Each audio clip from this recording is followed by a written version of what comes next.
Hey, this is Silent Shooter. Coming at you at 9:27 in the morning on the 23rd of July, 2022. Uh, just got back from Vegas day before yesterday. I took the day off from doing anything because I needed the rest. Um, didn't sleep very much during the 4 days I was there, or three and a half, I guess. So I was in Vegas from the 18th of July to the 21st of July on Thursday, um, and got in Monday morning around 9:20ish, 9:30 uh, on Monday. I couldn't check into the hotel. I was staying at the Aria, and let's go check my bags in, and met up with some of the guys from Craft Nation. So meeting up with G-Dub and Bird Dog, who were already in Vegas. And so I went to Paris. So I broke my first rule that I usually make. I try to make for myself. I haven't actually been able to stick with this rule because I get OTS so bad. OTS, if y'all don't know, is open table syndrome. So we get to Paris. I'm dog tired because I worked the night before. Even though I got off early and had like a quick nap, I was still tired. Got off the plane, went to Aria, checked on my bag, and went over to Paris. Was able to get stick left two. Um, the two rolls bought in for $500. Uh, rolled twice and couldn't get anything going. So the tables from Paris for me were a little tall, so the deck of the table was a little bit taller than what I'm used to. So I couldn't actually. I'm not trying to make excuses. I'm just telling you how it is for me. Um, so the deck was a little bit tall, and just didn't feel very comfortable because I had to extend my arm even further to be able to get my full swing. But did two rolls from stick left to a 4 and a 12, so nothing really to write home about. I was in for 500, out for 160, uh, so minus 340. So I only brought $500 in with cash with me. Everything else was pretty much in my, or everything else was in my bag. So I didn't have that much left to play with. So afterwards, we went to Planet Hollywood, went to the pleasure pit. Now the regular tables were full, or there was one regular table open, it was completely full, so we went to the pleasure pit. Um, and the pit is kind of weird. It's a hybrid between a roll to win uh, electronic table and an actual craps table. So you have 12 terminals around a craps table. A craps table is only about 8, maybe 9 feet in length, and you have to shoot from the end. Uh, so if you're in one of those 12 terminals, you take turns uh, stepping up to shoot, and you're betting on electronic terminals on the shooter. So you're actually rolling on a table. The table's actually really good. It's a neutral to hard surface. I would say more hard than neutral, um, but it takes some getting used to figure out how much power you need and the landing zone and all that stuff. But the crew gives you a lot of heat if you don't hit the back wall, like a lot of heat, and then they'll start harassing people. Um, and if you're part of a group, like I was, they start harassing you even more. So let's see. Uh, reading my notes here. Notes. Um, I didn't track my rolls at the Planet Hollywood because they tracked it for you, but I wasn't rolling, I think, all that well. Buy in 160 and I was out for zero because I just didn't have the money to sustain all the random rollers. Even though it's a $5 table, with only $160 to put in, not very conducive to staying alive until your friends or you can roll. So I will say, like after I was out, I gave up my position to somebody else, and that's when Bird Dog, G Dub, Mario, and Will just go on tears. Um, I'll let them. tell you on their own trip reports, but I was kicking myself for not being in, not being in and playing while they were shooting. I had actually gone back to I've got the text message from Aria saying my room was ready, so I went back to the room, or went back to Aria, got my room key, went up to the room, got my bags, got more money for my bankroll to step up to the table. And then when I went back, they told me that they all had just monstrous rolls. I know, like, I won't tell you, they're just monsters, back to back to back monsters. Ugh, kicking myself for missing that. I'm pretty sure every terminal there uh, left whenever the last person shot, the last of our group shot, and everyone was up at least $1,200. Anyway, next we went to Luxor. I like the Luxor tables. We were playing on the Crafters table. I was using the 6565 set. Bought in for 500, out for 16, a little over 1600, 16 in 1608. Obviously, I gave the dealers the $8 at the end, but I was also playing for them. I was playing um, 10 across, uh, player control. What I do is 10 across, player control, collect and press, and when in doubt, collect. So they were pressing up and they're collecting, so they were making money. I also had them on the ATS for 111. Um,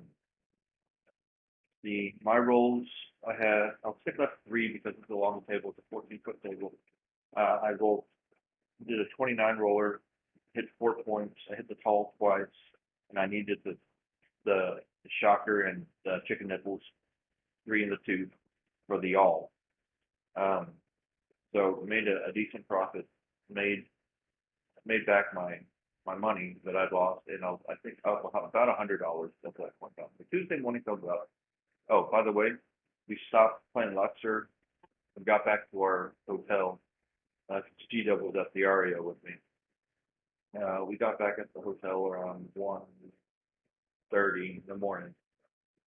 So we've been playing all day marathon. Anyway, Tuesday morning, met up with George over at Bellagio. Did okay. Let's see, I rolled a 13 roller with 2 points, 0.7 out, and then a 35 roller with 5 points. And I hit the tall on that one as well. Couldn't get the small. I was missing the 2 and the 3 on that one. So bought in for 1,000, out for 1135 after tips and stuff. I was down. Random rollers took me down because I was only playing the 6 and 8 on randos. Even that they were killing me. But I was also doing like a higher denomination, but that's beside the point. So I'm up $135 more after Bellagio. Wasn't betting as high as I should to get profit, but that's neither here nor there. So after that, we went colored up and went to the Orleans. The Orleans bought it for 700, out for 40, so I lost the $660 on that. I wasn't too happy about it. I don't remember too much about the Orleans. I know I rolled eight. I rolled 8, 3, 3, 2, and 10. Um, Gary, Will, Mario, and I'm pretty sure Eddie or Bird Dog did well, double digits. Um, I just didn't want to lose any more bankroll, so I was out. Uh, and obviously I didn't make any money. All right, so next we went to the Palms. Eddie did well. I had one roll of 6, in for 500, out for 500, or out for 0, lost 500. A .7 out caught me. I was up a decent amount, but I tried to load up, do 1 or 2 hits, and then down, and didn't work out. So ended up losing everything. I think I went 480 inside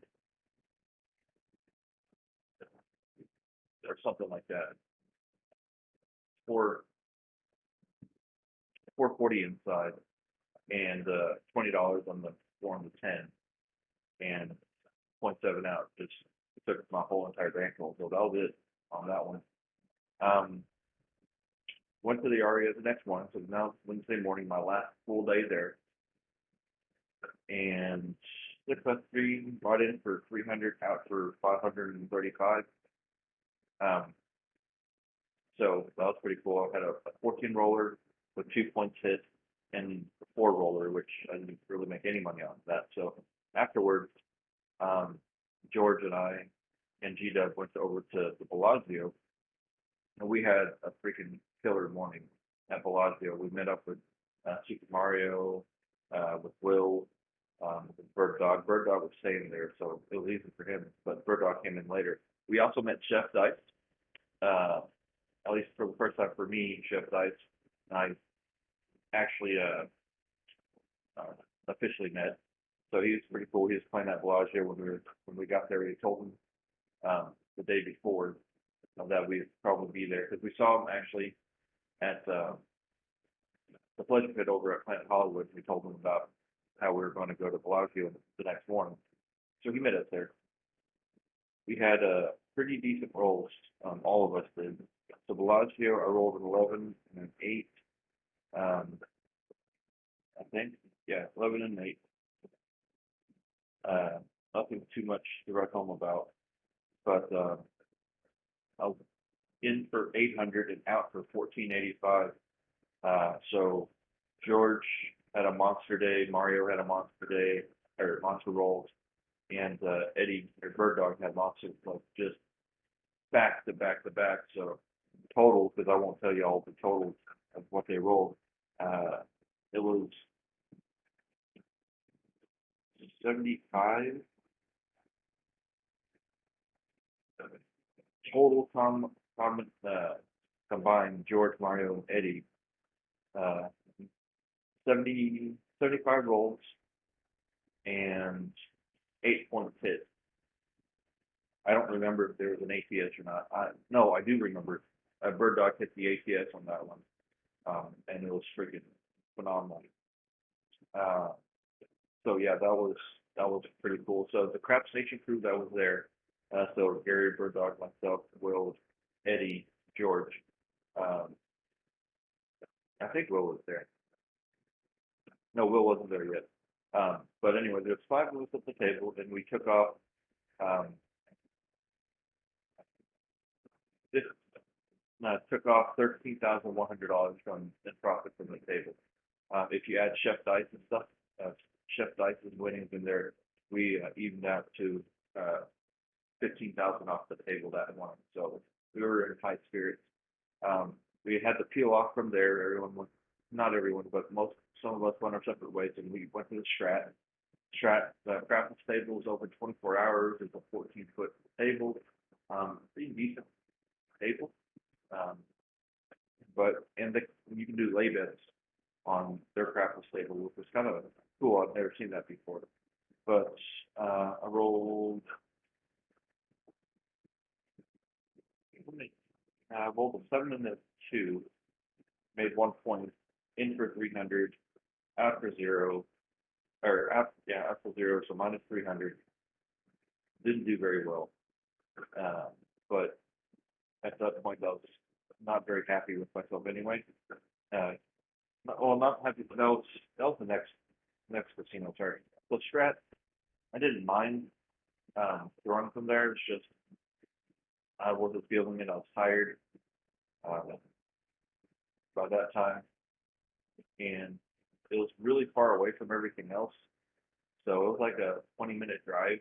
I think it felt like a 20-minute drive in an Uber to get to the Strat from Bellagio, and I was tired and didn't really want to throw, but I tried it and I lost $300. G-Dub did okay. Eddie did okay. Um, Mario, I think, left to go do some family stuff. And George had left as well. So the next off was Follies. Um, I forgot to write down what I was in for and what I was out for.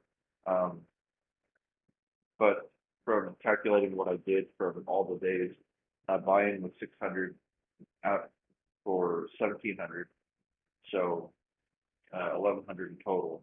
I only rolled a 7 and a 2, um,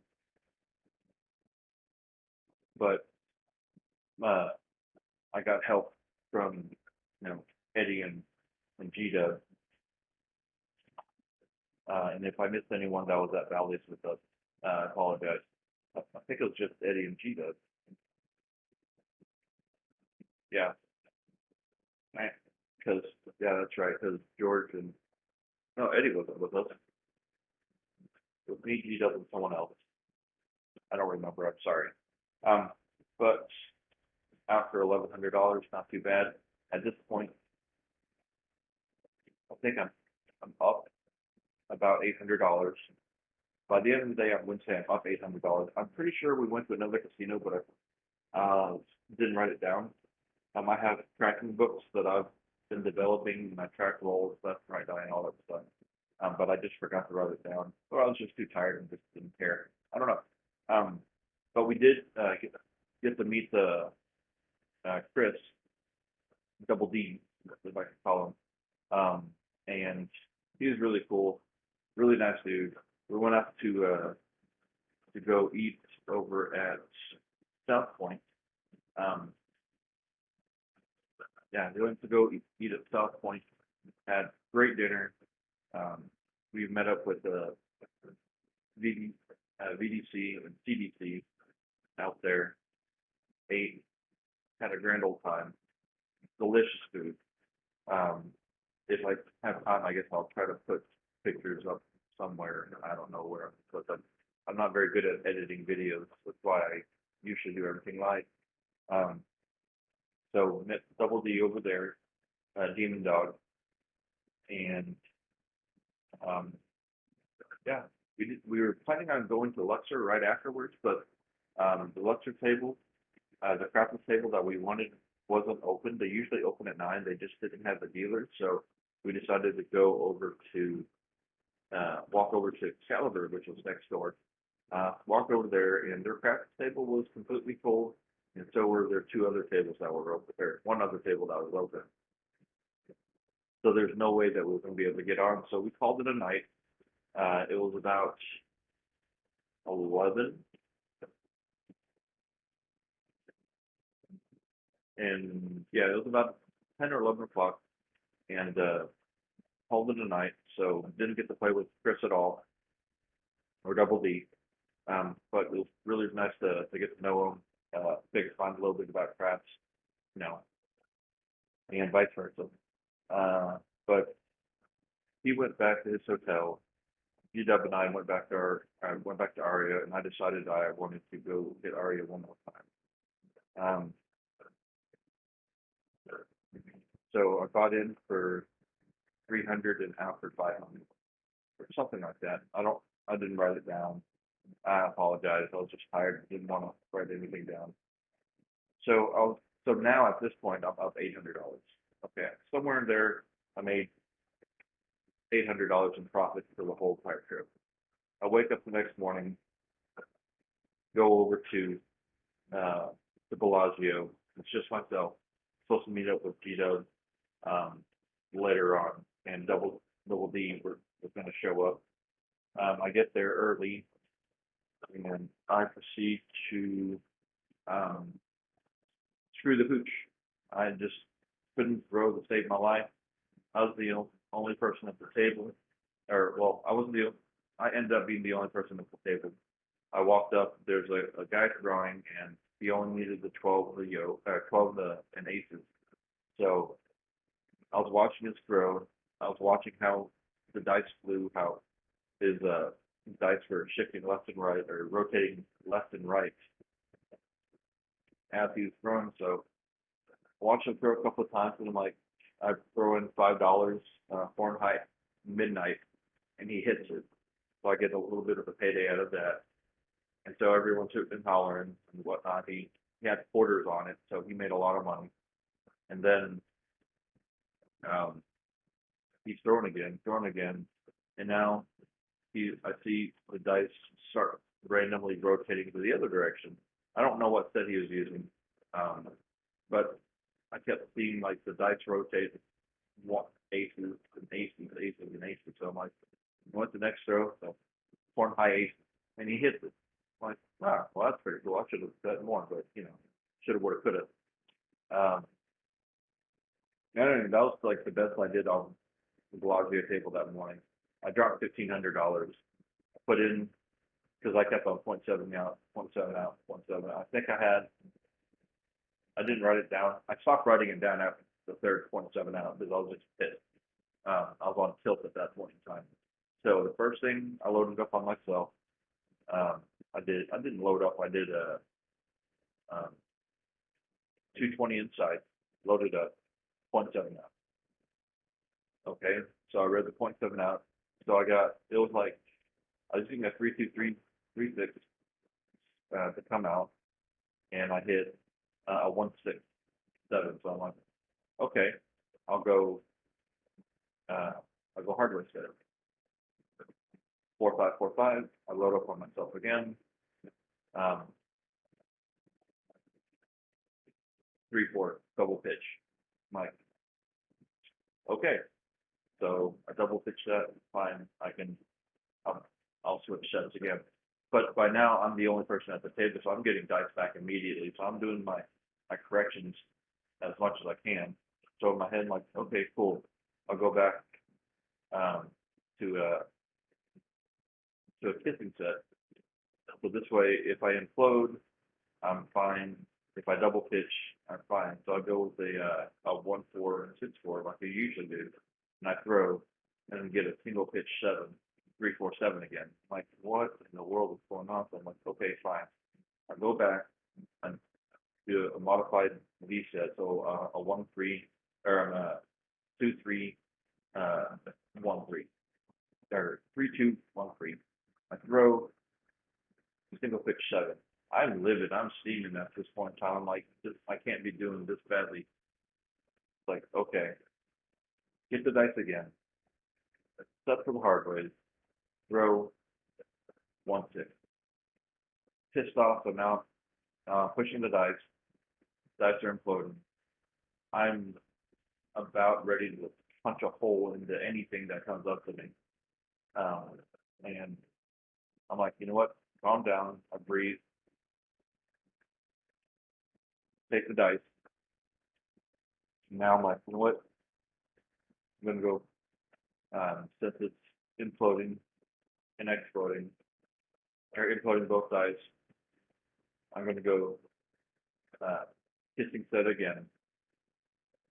Kissing twos, a 1-4-4-1 inverted kissing set. Right. Okay. Throw, and I hit a hard 4, which means both sides exploded. So I'm like, okay, I can handle that. I'll just have to add a little bit more oomph so it doesn't explode again. Same landing zone, same whatever. So fine. Same set, 1-4-4-1. I throw, and I've already loaded up on at this point in time, I loaded up myself 440 inside. So it's my last 400 inside. Lots of my money, plus, whatever I had on the pass line and the ATS. It was everything I had in my rack. I throw and I grip the dice, and 2-5-7. And that's about the time when G-Dub walked up. I'm like, hey, I'm done. I just lost $1,500. And then Chris walks up, Double D walks up. I'm like, hey guys, I'm sorry, I can't play with y'all. I gotta go. I gotta go catch my flight, and I'm out of money that I brought with me. So lost money, lost $1,500 there. I go back to Aria, still a little bit early because I was planning on playing a little bit longer. Obviously, that didn't happen. So went to Aria. I'm like, you know what? I'm still on tilt at this point in time. I buy in for another $400, and I continue to .7 out. Then I have a 6 roller, then .7 out, .7 out. Lost that $400. So I'm like, I'm just gonna sit down. I'm gonna play some slots. put in $300 for spots and lost all that, obviously. Um, and that was it. So total loss of $1,400 for the trip, whereas everybody in Craft Nation did really, really well. So there's a few takeaways that I have for this trip. The first one is discipline. Um, I had decent discipline walking away from the table after I had big goals, or I made money on goals, which I've been practicing, which is great because that's what I've always said. Like, hey, after a big goal like this, I'll walk away, which I did, and whenever I did great. I actually made money. Um, Another thing is to stay on a hot table. There's two rules of thought: either you stay at a hot table, or you walk away after your win. So I walked away from my win, walked away from the hot table. But the caveat to that is that I had friends at the table that were still throwing. They completely understood that I was stepping away and cashing out. That was fine, but um, I felt bad doing it, and I also missed out on their roles because I know they practice and I know they're great shooters. Um, and I could have capitalized. That's the whole reason why we're there, because not everybody's going to have a really good role or a good session on that table at that time, but there's always going to be at least one person or multiple people in this case that will do really well, and you can capitalize as long as you stay in. I didn't think about that until after the fact. I should have learned my lesson on day one of Planet Hollywood, but I didn't. And I wasn't able to capitalize on all the really, really good roles that everyone was doing. And also the most important one that was reiterated to me um, was that shared money doesn't make money. I think that I don't know who coined that term first, but I was playing kind of with scared money. It's like, yeah, I could have, like my bankroll, I could lose and be okay, but I didn't want to lose it, and I was playing to break even first and then try to make money, which really doesn't work too well. I would do. That's why all my wins were so low, whereas the same exact roles for the other people, the other Craft Nation guys, um, they profited so much more because they were willing to gamble or willing to put up more to win more quickly and then come down and do their thing. So that's my trip report. Down $1,400 for the trip. Uh, had an awesome time. I know a lot of people like, yeah, well, $1,400 is a lot of money, but $1,400 to be with my friends that I haven't seen for the last year. I haven't seen them since last year. Is it's worth it. Would I have liked to win money? Of course, everyone wants to win money, but the experiences and the camaraderie, friendships, the memories, the stories, all the jokes, all the cutting up, and all of it's well worth it to me. I haven't had a vacation since last year, whenever we went to Vegas, and you know me, I've been working a lot, so I really needed this trip because I had two vacations cancel on me, and I was getting pretty bitter as a person. So hopefully I'm back and I'm better. I'll probably do. I'll start practicing here in the next hour or so. But anyway, hope you enjoyed the trip report. Sorry I couldn't give you any better news, but I want to thank everyone that I played with and everyone that's watched. It was a lot of fun, and I'll do it again if I can in a heartbeat. At least next year, um, I'll be better. All right, so that's me signing off, and y'all stay safe, stay healthy. I'll see y'all next time. Bye.